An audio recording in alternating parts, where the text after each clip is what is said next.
This is my 1987 Buick Grand National that's for sale. Just wanted to put together a three-part video of this car. We're going to start with the exterior and interior of the car and go over a little bit of the history. We'll then take a test drive with the car, start up, drive in the city, a little bit on the highway, and then the third part of the video will be on my lift at the shop, so we can do undercarriage, under the hood, go over all the drivetrain, the engine, transmission, performance aspects of it. To start us off, this car is a 87 Grand National hardtop, 97,200 and change miles right now. I've owned the car since November of 2004. Currently it's August of 2021, so we're going on, I don't know what's that, almost 17 years I've owned the car. The car was originally purchased in Tennessee. I believe it went to Kentucky. Then it went to Georgia and 2 owners, and I believe I'm the 5th owner. This car's been in South Florida since I've owned it. It's a hard top. No rust on the car. The paint on the car, I would give it a 5 or 6 out of 10. As you can see from this shot, we got good shine on it, but as we walk around and talk through the car, we'll find some anomalies with the paint job. This car has always been in the garage since I've owned it.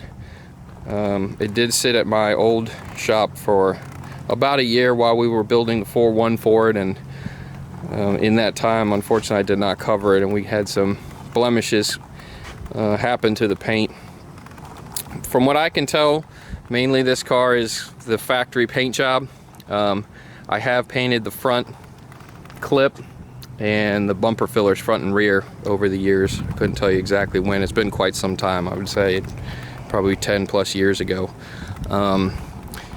We go this, there's a, I guess it's on the other side, there's a slight bump in the paint here. It's not rust, not sure where it came from, but as you can see, it's a hard top. There is no rust on the car, as mentioned. It's just you know, the paint's probably a 5 or 6 out of 10.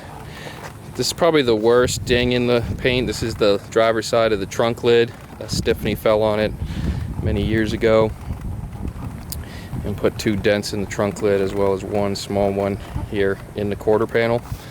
Not sure if you can see the surface of the paint. It's been professionally, probably 15 years ago, it was professionally detailed, not even detailed, paint corrected, and the paint was a little bit thin, so we couldn't really get a lot of it out. This paint had checking in it. When I got it, much nicer then, but on these Buicks, typically on these curves here, you'll have checking, and in the hood in here, which you can, not sure if you can see it in the video, but it's still there.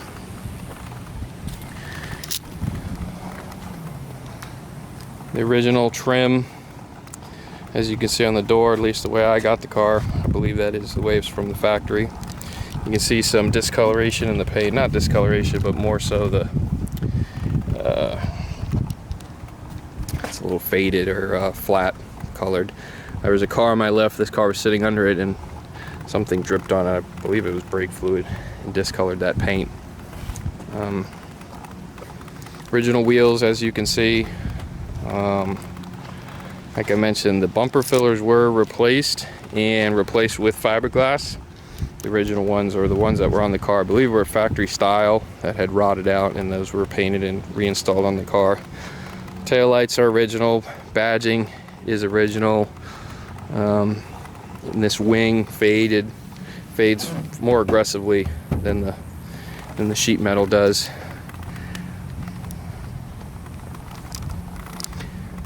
Never been in an accident.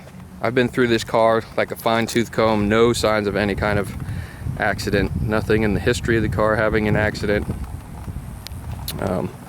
All the body panels look to be original, judging by the shims and how everything was put together originally.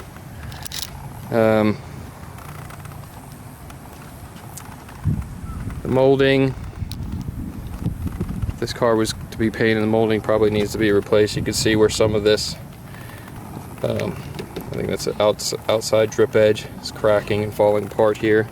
Like I said, this car's been in its inside since I've owned it, but it has been driven 15,000 miles. I bought the car, like I mentioned, in late 04 with 82,000 miles. Now it has 97. So most of its mileage was put on earlier in its life that I've owned it.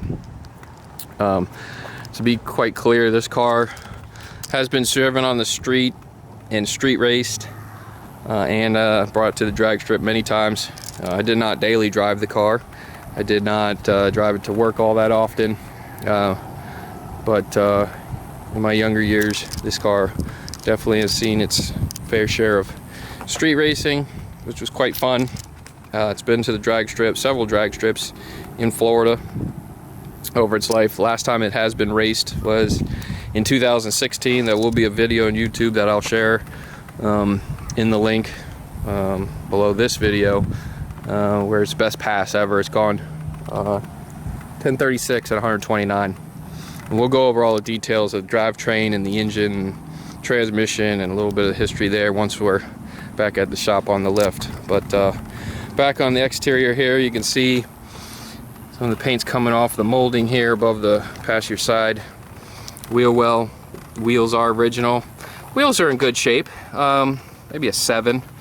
You can see the lug nut caps have come off over the years. These are those metric original style lug nuts that have a kind of a pressed on chrome cap, and you take them on and off a few times and that cap comes off. I just left them off. You can see I have some dust shield to kind of keep the wheels somewhat clean when we're driving it, but you know, original chrome, you know, not perfect by any means, but not terrible. These tires in the front and the rear actually are very new. When I mean very new, 6 months old. 215 65 15s in the front, which is what came from the factory. A lot of cars, like a lot of owners, like to go 235 60s. I want a little bit skinnier, original height tire in the front. The center caps and the wheels have been replaced all around. I even replaced a rear one that I lost not too long ago. They're pretty readily available on eBay. See the cutout here? We'll go over this some more on the lift, but 3-inch cutout control in the dash. I'm sorry, in the center console in the ashtray. That will open that cutout. It was worth 2 miles an hour on the quarter mile there. The rears. I've always ran 275 60 15s on this car, almost always. Used to run the Mickey Thompson ET Street radials, and I just installed this pair of the Radial Pros, a little bit wider, seem to do a little bit better on the street. I don't drive the car in the rain. I probably only got caught in the rain a handful of times since I've owned the car, so we run this radial. I had to put a thin spacer in it. We still have good purchase on the lug nuts to the studs, but had to put an aluminum drum. Years ago it got aluminum drums installed because those aluminum drums are thicker, and then we had to run about a 1/8-inch spacer to get these 275 Pros to not rub all the time on the inner frame rail. They will rub if you have a couple people in the car or go through a turn. They'll rub the inner frame rail. It's not a big deal. It's always caught this part of this is the passenger side, always caught this part of this trim. I don't know why, but it'll just pull it out. I've banged it back many times, I always pull it out, so I left it. You can see there's still rubber on the tail pipe and the fender.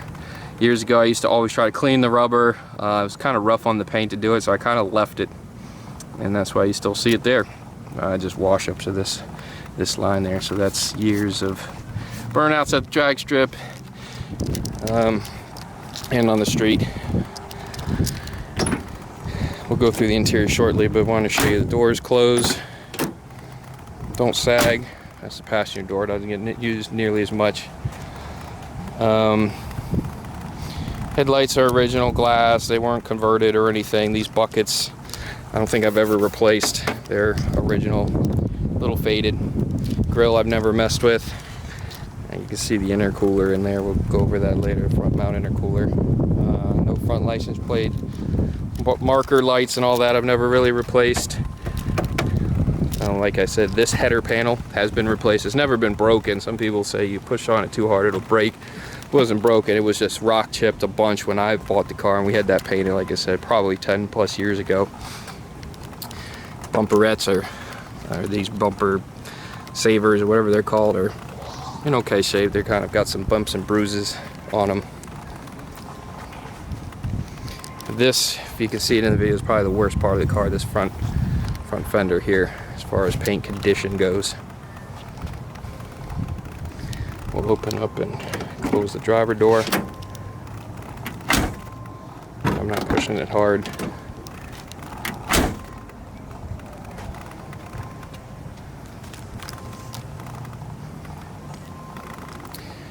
Alright, we'll open up the trunk. Not much to see. All original. You'll have detailed pictures of this. This carpet's how it came. That spare tire's probably been out one time for me to clean it. Probably when I first bought it. Hasn't been out since. But as we'll see on the lift, this car has no rust. Here's the trunk floor. Immaculate. We can see it from underneath on the lift that, you know, the floors will be in excellent shape.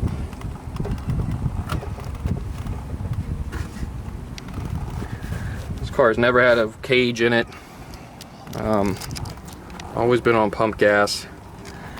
Kind of the overall goal of this car was to build it as sort of a sleeper. I know Grand Nationals aren't known to be a sleeper. People know of them.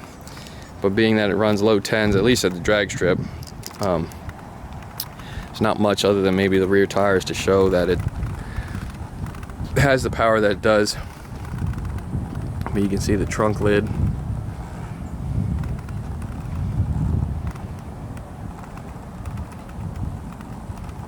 Trunk's never been off the car. I showed you the dents earlier. I don't know if that could be fixed at a body shop or if you have to put a new lid on it if it were to be fixed. But you can see in here, all really solid, really good shape. The rubber back here is actually really nice.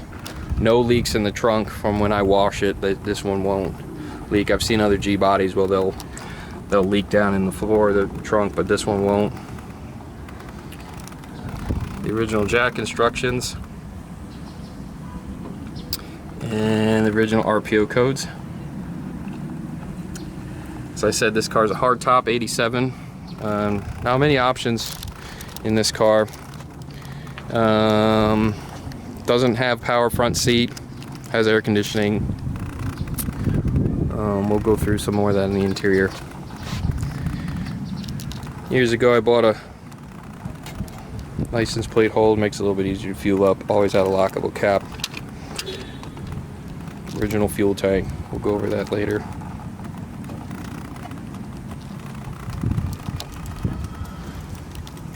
Trunk closes nicely.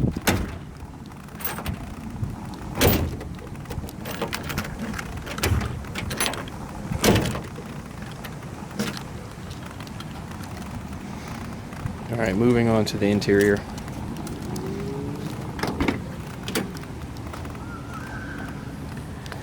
Interior is really nice. I would give it probably 8.5, maybe 9 out of 10.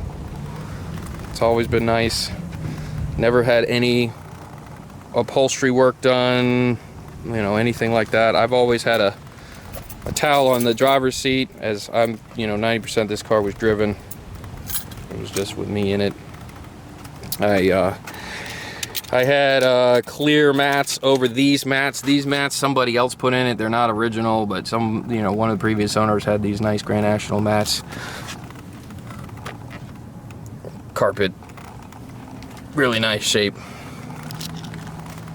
Door panels, power window car, not power mirrors. I don't even know if power mirrors was an option, but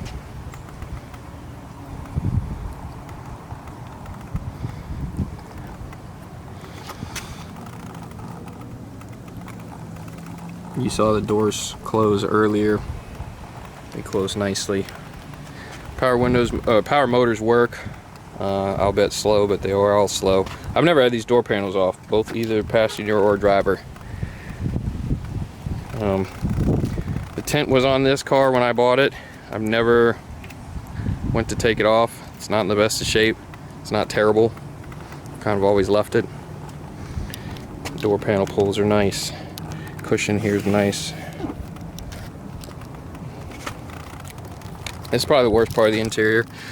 That hole in the seat. Let's see if it'll zoom in right there. I was there when I bought it. I just never messed with it. It was always kind of covered by a towel.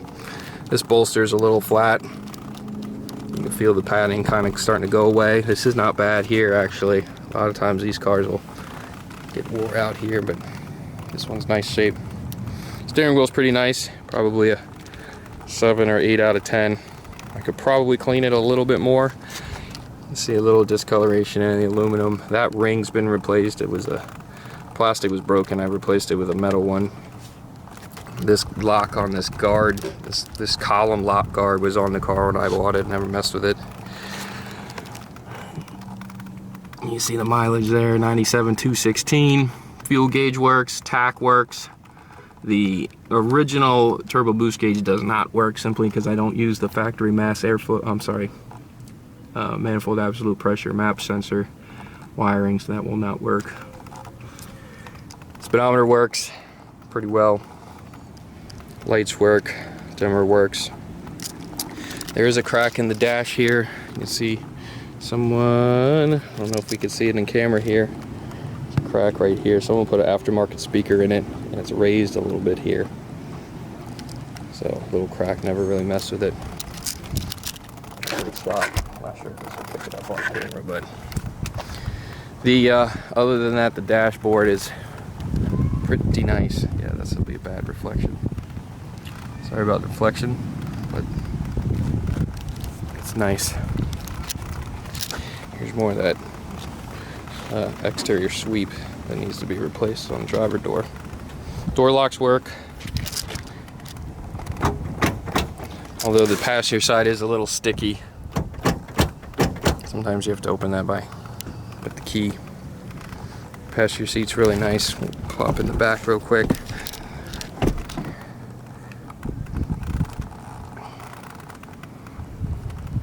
Nobody usually rides in the back of these cars.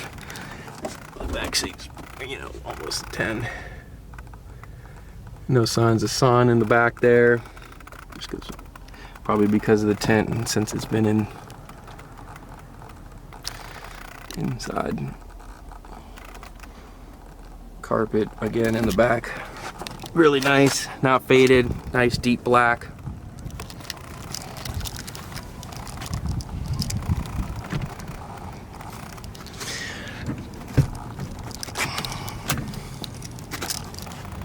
And before I jump in and go to the gauges, I'll show you guys some of the wiring. I have pictures of this. There's the wiring, bunch of aftermarket stuff. Gauges, switches.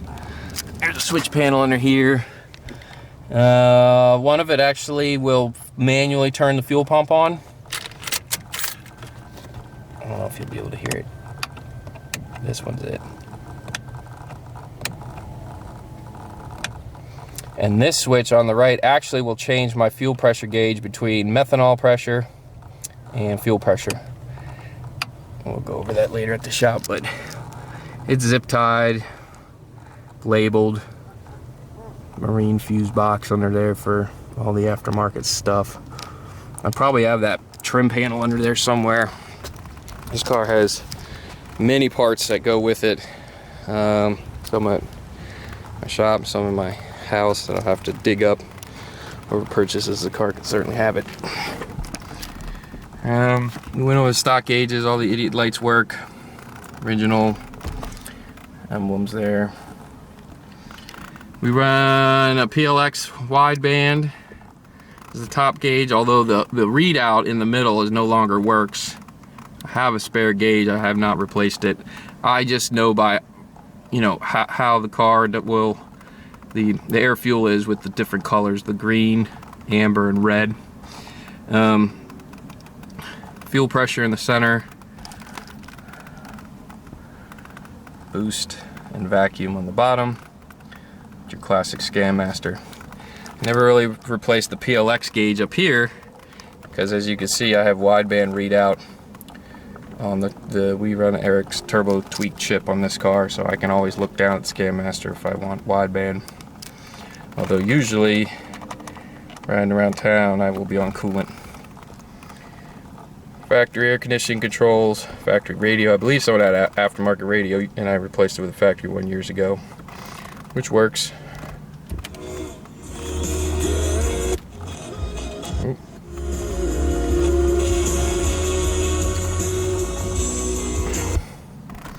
Factory shifter. Pull it out of gear.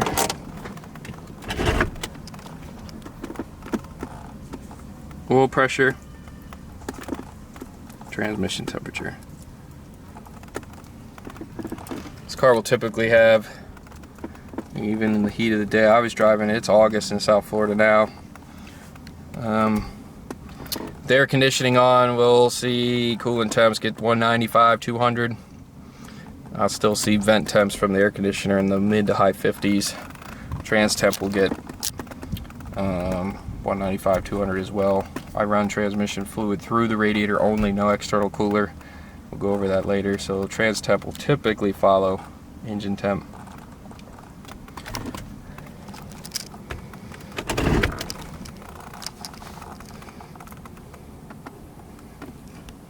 Factory factory ashtray was replaced with this plate. So we have cutout, open, close, fan, and line lock. Use line lock a lot of drag strip. Cutout's pretty straightforward.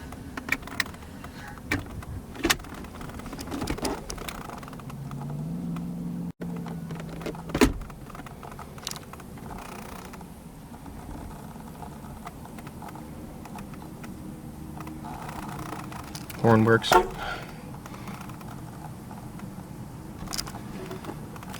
Bring you to the other side of the car real quick.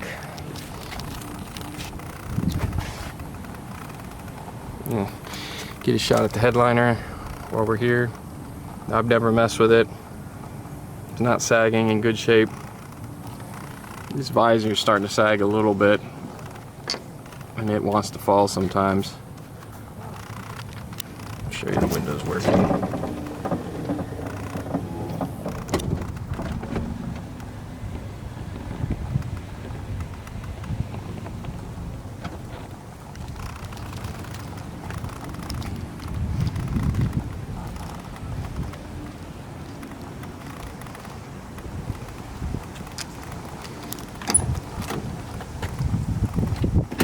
Here's your sticky lock.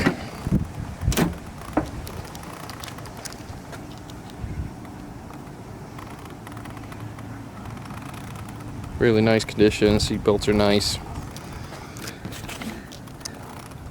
Back seats are nice. Inside door panel on passenger side. This switch works. Door lock works over there.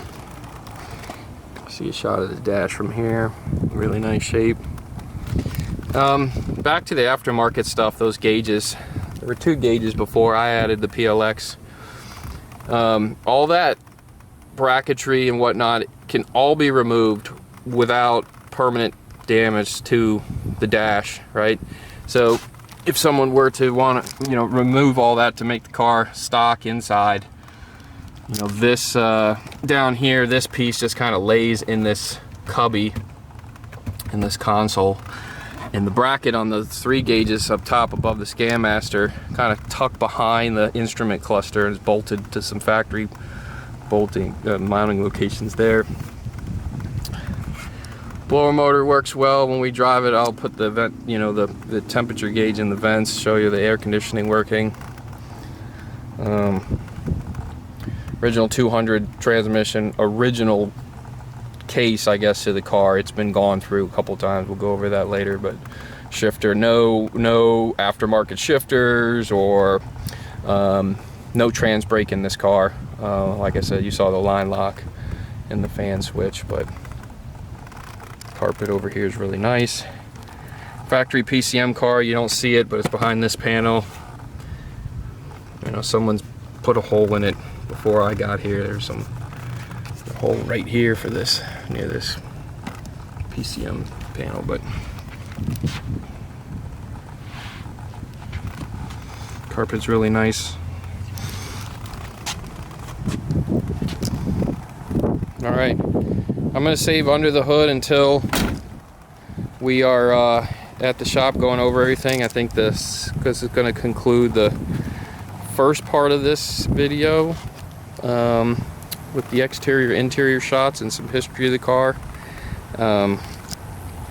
Next shot will be us driving it. All right, this is going to be the test drive part of the video. Just wanted to go through and show you the lights working.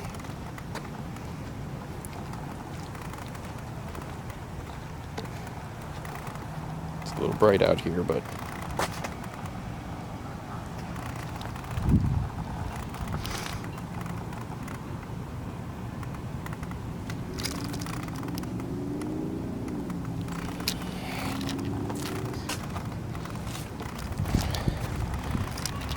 we'll do a start up here. This car does smoke blue when it starts.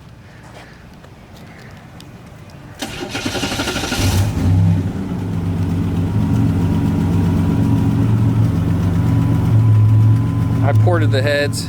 We'll go over that later. I think the exhaust guides are a little loose. It's been several years since the motor was put together. We'll have another video in the link in the description of actually a time lapse of putting this engine together. It's a 4.1 liter.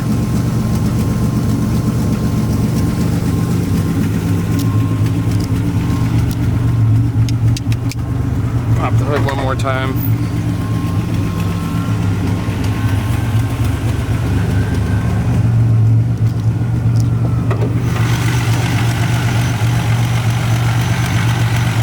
No smoke out of the hood.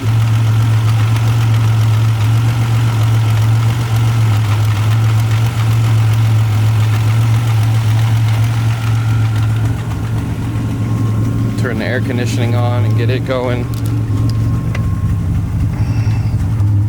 Put coolant on.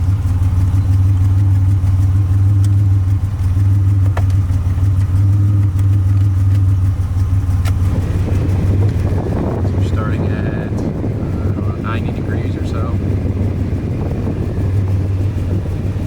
Blow motor does fine for 80s General Motors.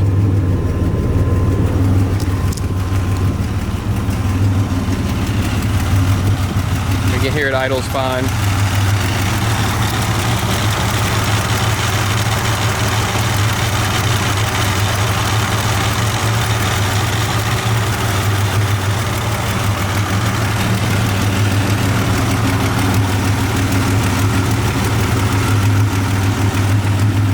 Cutouts closed.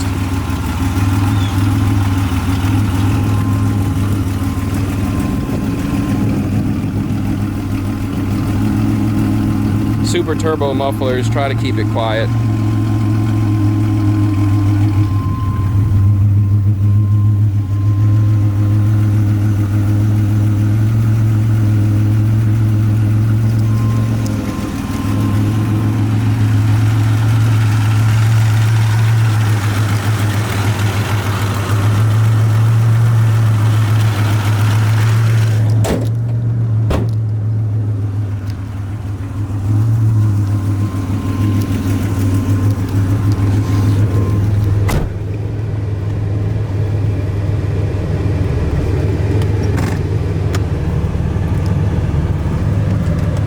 So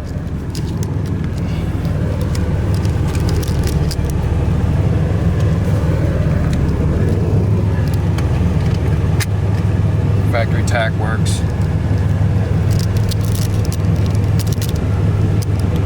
As I mentioned, this car is on the factory PCM. E-brake. It was a speed density car for a while. Drivability was okay.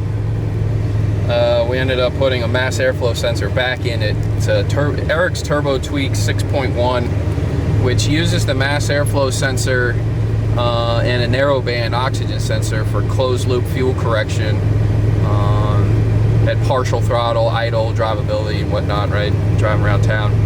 It will, I don't know when exactly it cuts over, but it will cut over to wideband.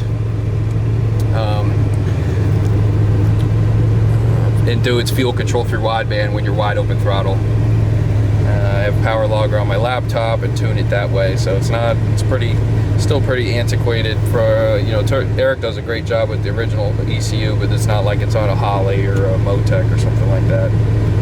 You can see coolant temp, idling in the shade. It's still warm out, but it's holding 171. Trans temp, we're out of gear. It's going to be at 50. I didn't go through here. That's my alcohol injection controller, ISIC. All programmed through the laptop as well.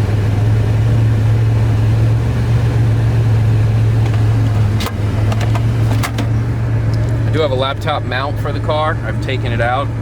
I'll leave it with the car. You can take this passenger seat out, and there's a mount that would go here in a stand, and we could put a laptop here. I used to use that when I go drag strip a bunch, but I haven't done it lately. Or it's been ripped and taken out years ago. You see it? 70 degrees. It'll get into that. It's getting to be 430. Yeah, it'll just start getting in the high 50s once we start cruising. Go through the Scan Master real quick. RPM, throttle position at idle, idle air control. Don't know. No codes in it. Narrowband oxygen sensor. Alternator's charging fine. No, I'm sorry, that's not alternator. I'm sorry, that's wideband. Right, so that's idling at high 13s, low 14s, and that kind of equates to what the gauge is doing up there. This would be your knock under wide open throttle. And you can always do a recall after wide open throttle pass, see if you got any knock, and with the leanest, the wideband width after wide open throttle. There's your battery volts. You would think that would be needed to be higher. That's just how it's always been in this car. The alternator is rebuilt, charges. Always keep the car in a trickle charger when it's at the house, but that's always been low on the Scan Master. You put a meter on the, proper voltmeter on the battery of the alternator, it'll be probably 1 volt higher. Clock learn, mile per hour, cool it, we'll leave it there. Reverse.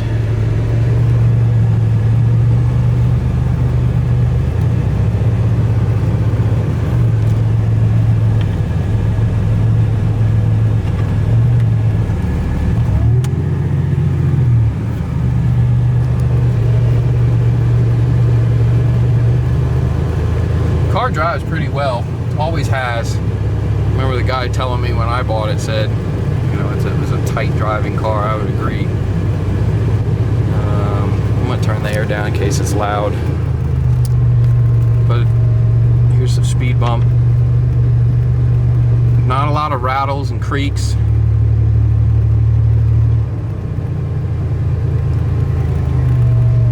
You will hear some screeching in the back. That's the tires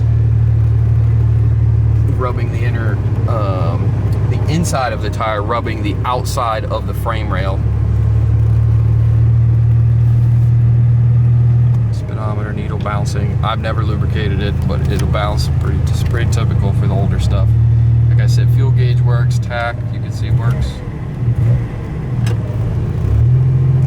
It's always had pretty good engine vacuum. When we come up to the stop here, I'll show you engine vacuum. 15, 16 inches of engine vacuum. I think we talked about it earlier. Oil pressure's always been good, even at the hottest days. Being rough on the car. I still have 20 pounds of oil pressure. And as soon as you rev it, as you can see here, it just instantly goes up. There's a speed bump. A little rattling over that speed bump. Turn signals work.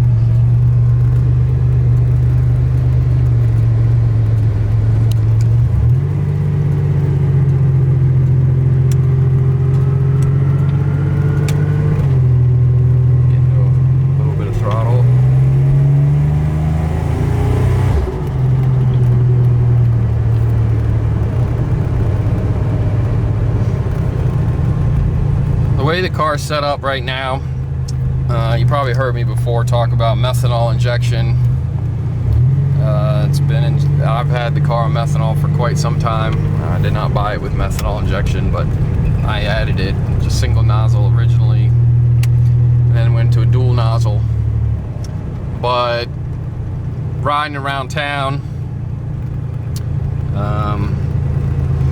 I put a lighter wastegate spring in it. I have a JGS 400 40 millimeter external wastegate spring, or wastegate.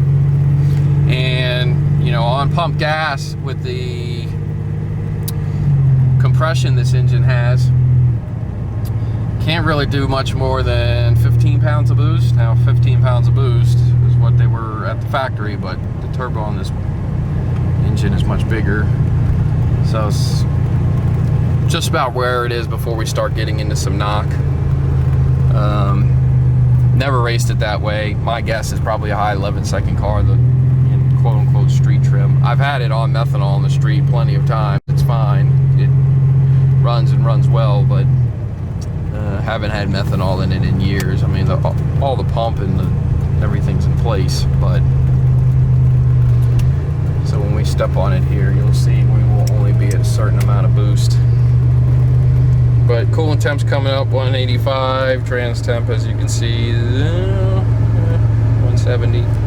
As I mentioned, I have no external transcooler. Used to have external transcooler, multiple iterations of it, but kind of always had problems with leaks and whatnot, so we went with a internal only setup with all the transmission lines are hard lines, no braided lines, no rubber lines. I wanted it to be as leak proof and fail proof as possible. But we'll step on here. Second gear.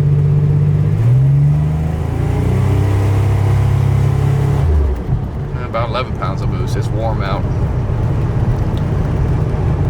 You can see in the rear view, no smoke.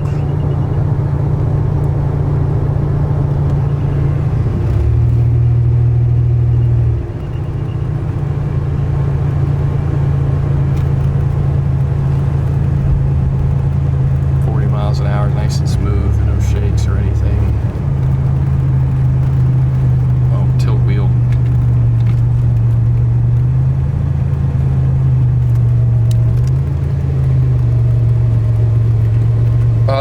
If I'm in traffic and it's hot out like it is today, you know, I will bump it in neutral just to keep some of the transmission temp out of it. It's not really, you know, that big of a deal, but it's just something I've done. That was the 1 to 2 shifts, nice and firm, and 2 to 3.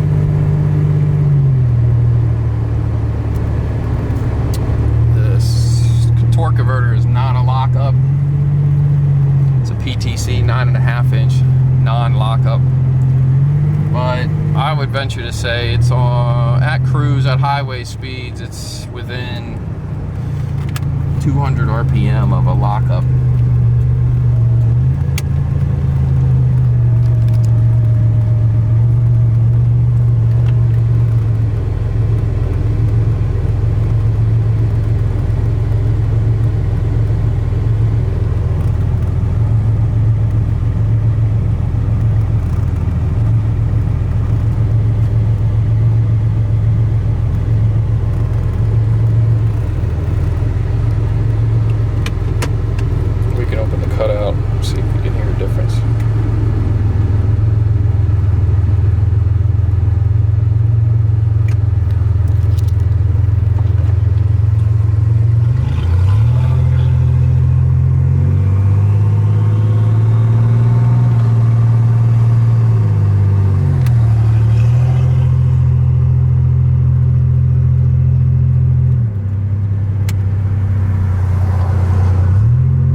So 188, pretty standard, a little over 180 on the trans.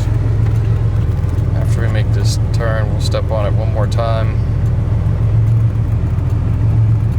And probably conclude the drive part of the video. We'll end up bringing you back when I get the car racked up, and we'll go through all the performance parts and all the details that done to the drivetrain of the car.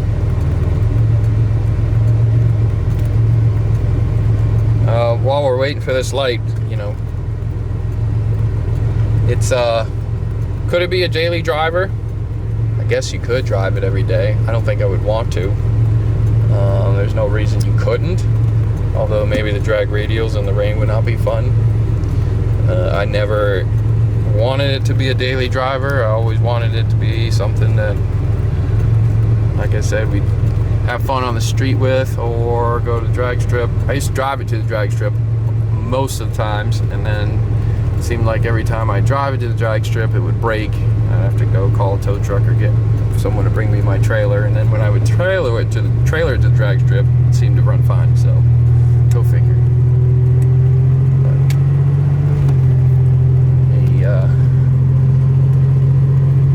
Set the wideband. We'll step on it here. Third gear.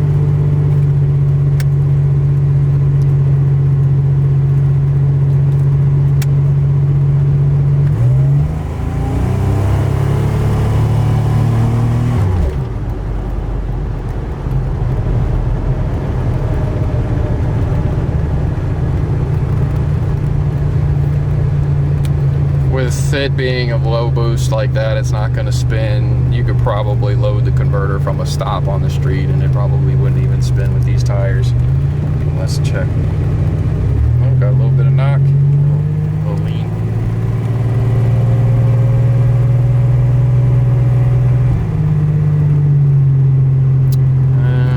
I don't know if the speed scan master will show me intake air temp.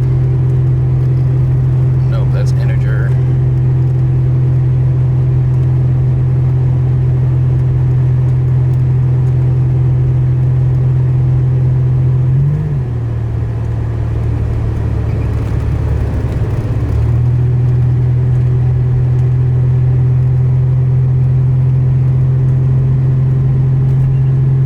Doesn't look like it.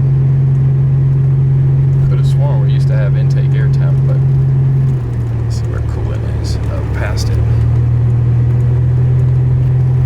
There we go. 189 at cruise. We're doing 40. Trans temps 190. Oil pressure's good. I didn't show you the rear view, but it didn't smoke again.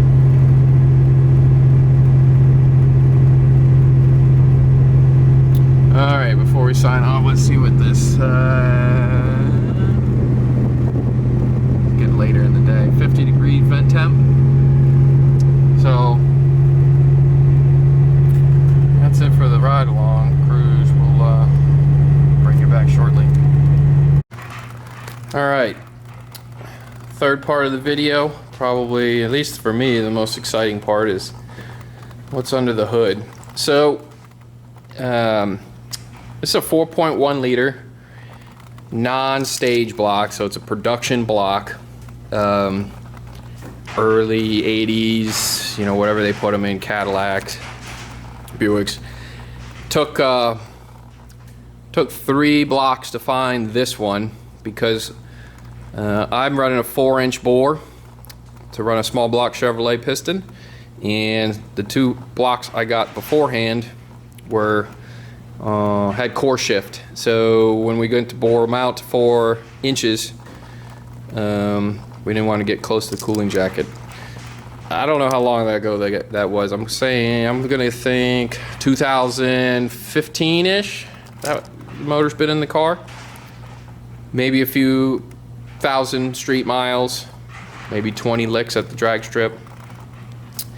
The reason why I put a 4.1 in this car was the original 109 block, the 3.8, cracked eventually between the number 2 main bearing saddle and the cam bearing. So we went with a 4-1. The 4-1 drives better on the street. This engine has 9.5 to 1 static compression. I had the piston spec'd out. I can't think of the man's name on Turbo Buick. But just drivability, you saw earlier in the video, just riding around town, it definitely drives better than the factory 8 to 1 109 block. That 109 block had been rebuilt twice as I was doing mods to it before I cracked the block. So the rundown here is a 4.1. It's got original 8445 heads that I've ported. I think we went with a bigger intake valve. I think the factory exhaust valve size. You saw it smoke earlier. The exhaust side was ported heavily, so we took some material away from where the exhaust valve stem rides, and my hypothesis is that that valve is rocking in that bore. That stem is rocking in that bore. This fat motor from the factory does not have exhaust umbrella seals on the exhaust stems for the valves. Just a guess. But the heads that came off this original 109 are in this block. Like I said, same thing. I ported them a long time ago. I'll put the link in the description as well. A lot of the history of this car is on Turbo Buick. TurboBuick.com. Search for my YouTube screen name, Doug's Fast Z. DUUGSFASTZ. Goes back to when I bought the car, and I posted pictures over the years of the porting work and the Hydro Boost and intercoolers and all types of stuff. So I won't know offhand a lot of the exact dates and things happened, or mileage and timing, but a lot of it will be on TurboBuick.com. Doug's Fast Z. Doug's Fast Z. I always wanted to have factory air conditioning. I always wanted to have good street manners, as we talked about before. Didn't want to turn into a full race car, as you can see under the hood. It's a bit more busy than a factory Grand National, but Turbo Locations factory. We went front mount long time ago. I've actually cracked one of the first front mounts, end tanks off, and the front mount that's in this car right now is an RJC 3.5 inch wide. I guess his street version front mount. So original lower and upper intake all port matched, original throttle body port matched. We talked briefly on the car on the street drive. It does have the dual nozzle methanol, M10 and M15 nozzles. So a decent amount of methanol will spray through this engine. The turbo is an old, I bought it used, TE45A, not very common, journal bearing, 66 millimeter inducer. I don't even know what the exducer is, 76 maybe? Someone will know more than me. But it bolts to, originally had a Terry Houston downpipe years and years ago with an internal gate. I went with this downpipe, couldn't even tell you who makes it, with the external JGS gate 400, 40 millimeters we talked about. That does a lot better on boost control. Even, tucked up factory cover here. Chrome cover, it's not a factory cover, let me back up. That chrome cover was on the car when I bought it. Doesn't bother me, it's not factory, but it's a factory style. You can see the wideband down there. We can zoom in on it. I think it's the same style wideband. You can go to the auto parts store for 50 bucks for like a Volkswagen or an Audi or something that goes to the PLX and subsequently to the power logger. Like I said, air conditioning always in this car. Factory batteries layout. This actually holds methanol now. This used to be the overflow tank for the radiator. Now it holds methanol. The new overflow tank for the radiator is where my finger's pointing, which is full of coolant, not windshield washer fluid. It goes back to the radiator. We talked on the drive about cooling capabilities here in South Florida. This is an Al Radco radiator. Good money radiator. I like it because, if I can turn my headlamp on there, if it's hard to see. It's got The end tanks are not sheet metal fabricated. I guess nothing wrong with that, but I wanted a stamped end tank that was then subsequently welded onto a wide core, and this is I think it's a 2 core that are like 1.25 inch wide, you know, core width. But a lot of the research I did, this Al Radco was where it's at. I'm happy with it. It actually has oil cooler provisions. I took the oil cooler out many moons ago. I think I have it in my attic somewhere. Just never run an oil cooler in the car. But the key here, if you can see, let's see if we can get zoomed in here. Those are the factory style transmission lines, cooler lines. So it goes to the front of the passenger tank of the Al Radco, just like a factory radiator would. And those lines, I don't know who made them, but some, you know, factory style lines, you can see, if it'll zoom in, all the way to the back. I mentioned before, I used to have an external only trans cooler, then I would do an internal and external, and you had braided steel lines and mounting of coolers. It was okay, but I wanted to simplify the setup. I'm okay with 200 degree engine temps and 200 degree trans temps if we're bebopping around town. I wouldn't want those temperatures making quarter-mile pass after pass, nor did we. When this car would go to the drag strip, or even street racing, you make a hit, you bring the car back, cool it off, you know, your engine temps are 160, 170. You're not running the air conditioner. Same with trans temps. You can load the converter, make a hit with this setup, and, you know, trans temps might get to 180 on the long end, you know, coming back to get your ticket, no problem. You'll see here, I lost an engine years ago, a 109 engine, losing a wastegate hose. That's happened to many turbo people. If we can get this to zoom in, I'll show you what my fix was. There we go. So there's boost controller solenoid, the rectangle box. Apologize, the Sony's not doing, yeah, there she goes. Anyway, all that is done with brake line like you would buy at the auto parts store with compression fittings. So just one of those things where you learn your lesson, never lose a line. So all of this was just done in brake hose. I bent it with a cheap tool, and, you know, the car's never been on CO2 or anything like that, but that's how I've got the wastegate plumbed. You'll see this is probably the last thing I've done to this car, probably 2019 maybe, was that catch can. We'll go under it shortly, but there's an LT1 style vacuum pump that runs when the car's idling or running around town. Pulled 2 to 3 inches of vacuum through the catch can. I think this is plumbed to the original PCV location, if I recall. Yep, it's right down there. And just pulls engine vacuum. I don't know if it's worth anything. I've never drained it. I don't think it catches much, but one of the Hobbs switches up here on this machined vacuum block cuts that pump on and off. You know, I lied. I think that pump turns on under boost. Yes, that's what it does. I apologize. It doesn't run all the time. I think 2 pounds of boost or something, it'll turn that pump on to try to evacuate the system. So you'll see a T here. The one side goes to vacuum source.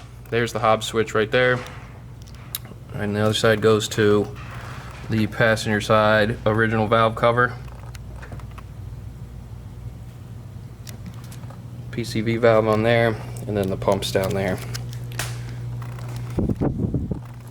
Don't know if it was worth anything, but that's what I did. We talked a little bit about the methanol kit. I'll show you guys the pump when we put the car in the air. I made an upper radiator hose out of aluminum tubing. I think it's 1 3/4 with some 2 elbows.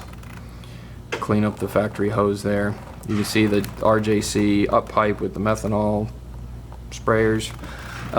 If you remember earlier in the car, I had a switch that would switch the fuel pressure gauge.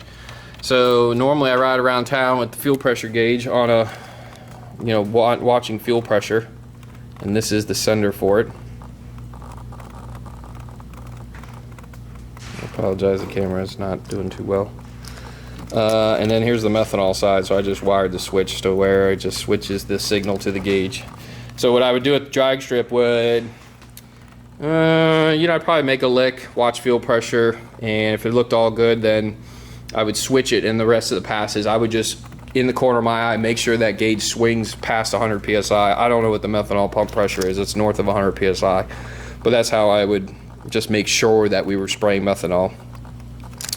You can see here, Hydro Boost kit came out of California. I don't remember either. That's going to be all documented on Turbo Buick. I did this a long time ago. The electric, I forgot the hell they call it. I don't remember the original braking system they called it, but it went out and you couldn't even get parts back then, 15 years ago, 12 years ago, whatever. So I went with this Hydro Boost. Holds a heck of a lot more braking. There's more braking force launching the car. It's always been a foot brake car, like I said, never been a trans brake car or anything, so this always did a much better job of holding boost. I want to say when this car runs low 10s, we're launching at 4 or 5 pounds of boost. Doesn't sound like a lot, but it wants to load the suspension and actually do too much, and it'll upset the rear end and not short very well. More hardening, vacuum line on fuel pressure regulator. Yet again, I lost a motor because this come off a long time ago. And if it'll zoom in, we have one of these polyurethane lines that's like the push connect. So it's like a positive, like you just can't pull this off, right, on the AccuFab fuel pressure regulator, which I've rebuilt, but it was on the car originally. Original fuel rails, 80-pound low impedance injectors from Eric. When I got his chip, I don't know if it was this chip or the chip previous, I ran his high impedance injectors years ago. I know there was low impedance drivers for ECUs and stuff, but these are just the high impedance 80-pound injectors, factory wiring. Factory throttle, factory coil pack, AC Delco wires, nothing fancy there. You see the breather there. It drips some oil on the driver's side valve cover. Not a big deal. Factory power steering system. Does whine a little bit because the Hydro Boost always has. The Hydro Boost is tied into the power steering system. That's where it's getting its boost from. And it's just always made noise. But it's very factory under here. Could be brought to stock, I guess, if somebody really wanted to. LS1 mass airflow sensor. There's the MAF translator box from Eric. Factory cruise control works. I did not show that to you on video, but take my word that it does work. It always has worked. Original style, I don't know if we can see it, probably not. Original tube fin condenser. If the air conditioner ever went out, I was going to put a parallel flow condenser in it, but never had a problem with it. The AC would probably perform better with a parallel flow. I'm probably pretty certain of that, but I never messed with it. That compressor, I don't know if I've ever replaced the air conditioning compressor or dryer or anything. It's just always done well enough for me. Like you saw earlier, it's goes down the road and cools me off. So original heater valve here, factory heater style hoses, or factory style hoses here. Bypass the the coolant to the throttle body. We have a 3.5 bar mass airflow map sensor. The original map sensor you can see here is abandoned. Had that style connector. It's a 3 bar. And I put, when this car went 1030s, we kept upping the boost. We kept commanding more boost, but I didn't realize till after we left the track that we ran out of map sensor. We were at 29.6 pounds of boost, and that's all the map sensor could go. So I ended up putting a 3.5 bar in it. And never went back. So the car, talking to Bison on Turbo Buick, the turbo can probably go to 35 pounds of boost, 34 pounds of boost.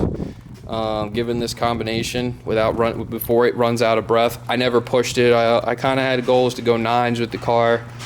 Never came to fruition. So back to the short block. So I want to say scat crank. It's a forged crank, forged K1 rods. And you have to go back to Turbo Buick. I don't remember whose pistons they are. They're 4-inch pistons. For 9.5 dual compression, all forged. The block is girdled, so the production 4.1 casting is not as beefy as the 3.8 109 casting. So we girdled it, machine shop, which I have documentation on. flips block over, lays the caps on it, machines it. It does have 2 steel center caps, and then the girdle tied it all together. And that was the 4.1 build. Like I said, drives down the road real nice. Ended up making more power. This car's never been on a dyno. Guesstimates at full, you know, this car weighs probably more than it did from the factory. I want to say this car with me in it weighs just under 3,800 pounds. 37 and change, 3750, something like that. 130 mile an hour traps. I don't know, 550 rear wheels, something like that. People always ask about horsepower. I don't care, it's a number. I just never tuned on a dyno. I've always tuned at the drag strip or made some licks on the street just to get my data and make adjustments accordingly. But like I said, that's been many years now. We haven't really driven the car much since doing a lot of that work. What else? What else can we go over here? Everything else is pretty much covered. There's the other side of the Alradco radiator. You can see the welds and the stamped tank. It's very OEM style. All right, so with that, let me grab this light. RJC's up. There's the intake air temperature post. It's post intercooler. I did weld in an intake air temperature sensor actually on the doghouse. I was going to start, there it is. I was going to start logging how the methanol would lower the temperature going into the cylinder heads, but never wired in that data stream into the power logger, so it's there. Someone wanted to wire it in, but I have not gone to that depth. So with that, let's see, wipers work. I guess I can show you that real quick, since I didn't show it before.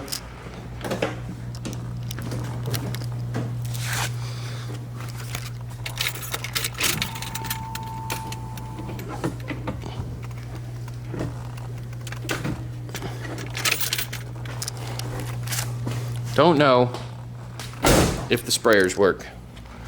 I couldn't tell you if the defrost works either, because the car has never been outside where it's gotten dew on it. But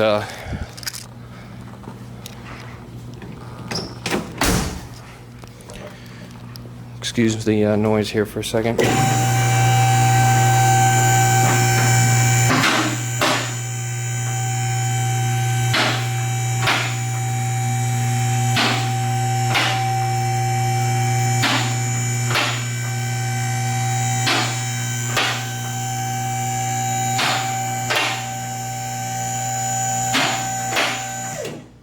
While we're here, show you a shot of the downpipe. Factory exhaust manifolds, I did not mention that before.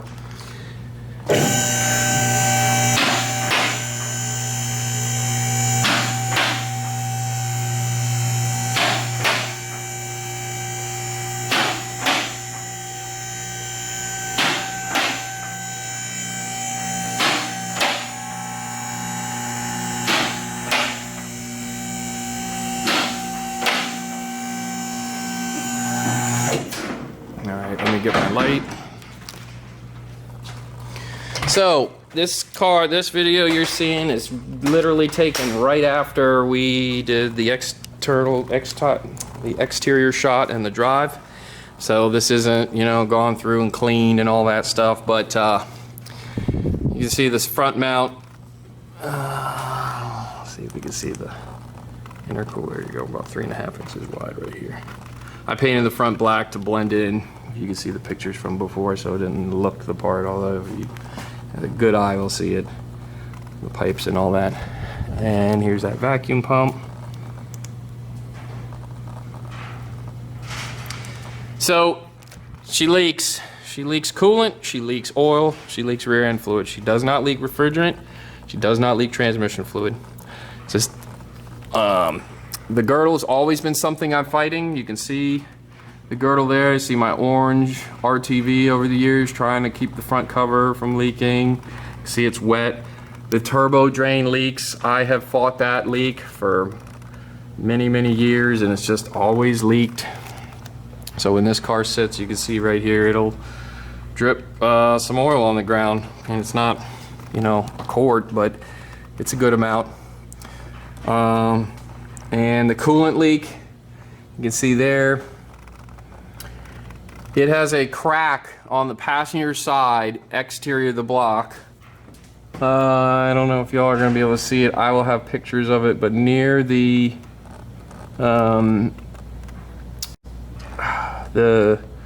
freeze plug, it developed a couple years ago. I don't know why. I ground it out in the car, took the starter motor out, ground it out, tried to braze it with no success. Then I tried to JB weld it with no success. So I talked to my machinist. He thinks it could be stitched, put back together. I'm not about to remove the motor to do it, so you'll see right here, you know, that's just it dripping after we drive it. It is what it is. But that and the oil leaks, probably the worst under here. The oil pump was, I ported the oil pump a long time ago. We shimmed it, made sure we had the best tolerances, probably why it has pretty strong oil pressure. Factory crank sensor. It's got H&R parts and stuff, I think, motor mounts front, left and right. Factory power steering pump. Factory AC compressor, the R4 style. I think I broke the factory power steering pump pulley and I put an RJC pulley in it. Factory balancer pullers, whatnot. When the motor's put together, it was balanced. Factory lower radiator hose. Factory manifolds, as I mentioned. Turbo. Hot side. Three bolt flange. Factory style, not a 4-bolt or, you know, T4, T6 flange. I've never rebuilt the front end. It's always driven tight. It's always been greased. It's got QA1 shocks. It does. QA1s in the front. Stock springs. Never had the spindles out of it. Stock brakes. Stock calipers. Stock rotors. I've replaced the brake hoses over the years. Couldn't tell you when. See, I run a PF52 oil filter and the oil cooler's bypassed. Like I said, I probably have that somewhere. It's backside of the intercooler. It's got 2 radiator fans in it, pretty standard hot rod stuff with relays, big heavy relays there, holding the fans in. Factory steering box, big K&N filter. See if we can't use my big light. There's PTC converter, 9.5 inch non-lockup. I don't remember the exact specs, but I like it. Drives on the street great, launches good. Car's gone a best of a 149 60 foot. It's typically a low 1.5 car. 152, 154, 150. Factory crossover pipe for the exhaust. 7-quart oil pan. Whose oil pan is that? I don't remember. It might be RJC's. It might be Jason's oil pan where they weld in an extension. You can run 7 quarts. I run 5 quarts when I race it. You can see the blue from the factory block. Oh, it says 4.1 right there. There you go, 4.1. But it leaks. Looks like I got a valve cover leak somewhere. It's not helping. Quart gasket. What I was saying, I can run 5 quarts in it at the drag strip, try to keep windage down on the street. I just run 7 quarts, just bring it up to the factory dipstick. You see it leaking oil there too. It's got a, I don't know whose pan that is. Couldn't tell you. PTS maybe? Out of California. Made the deep pan, but it's just fabricated. It's just got a flange there, welded up. It doesn't leak, believe it or not. That's where I get my trans temp from. I used to do it on the return from the cooler, but then I wanted a better average, I guess you can call it, or more accurate amount of fluid, you know, temperature of fluid. So I put it in the drain hole. Factory speedometer, factory drive shaft loop. Probably one of the first mods I ever did. Factory cross member. You can see the cooler lines there. Factory starter. TH200, a little bit about it. So, had an original stock one in it. Then I heard, it went out many years ago, 10 years ago maybe.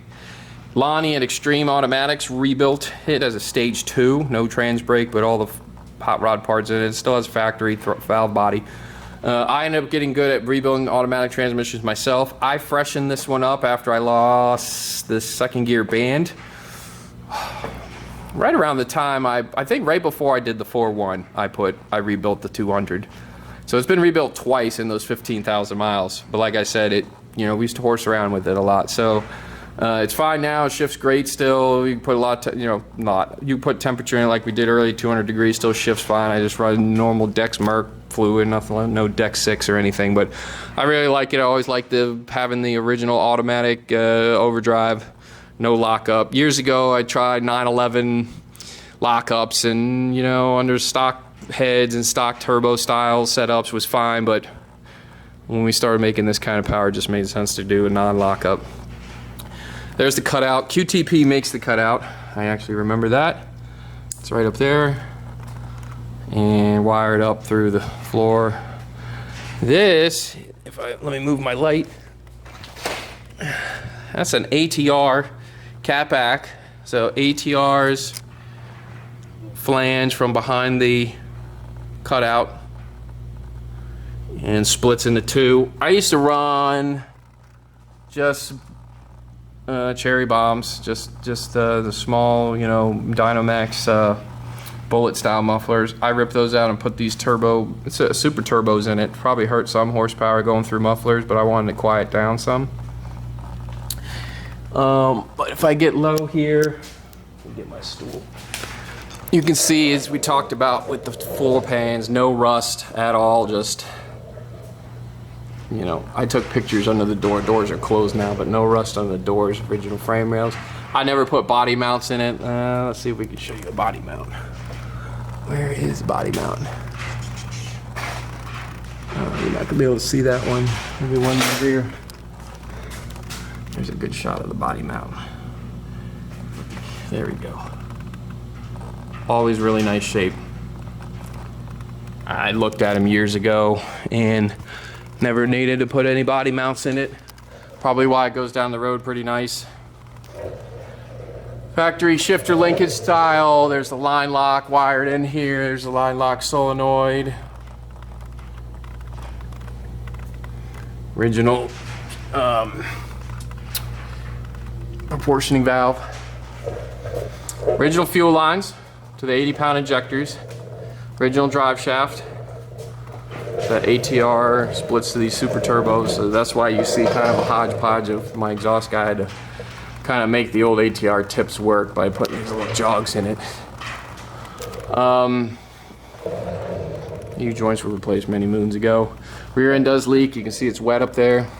Needs a pinion seal. I have not put one in it. Don't plan on putting one in it. Just leaks a little bit. Original 8.5-inch 10-bolt. Never been through. Well, I've put fluid in it, but I've never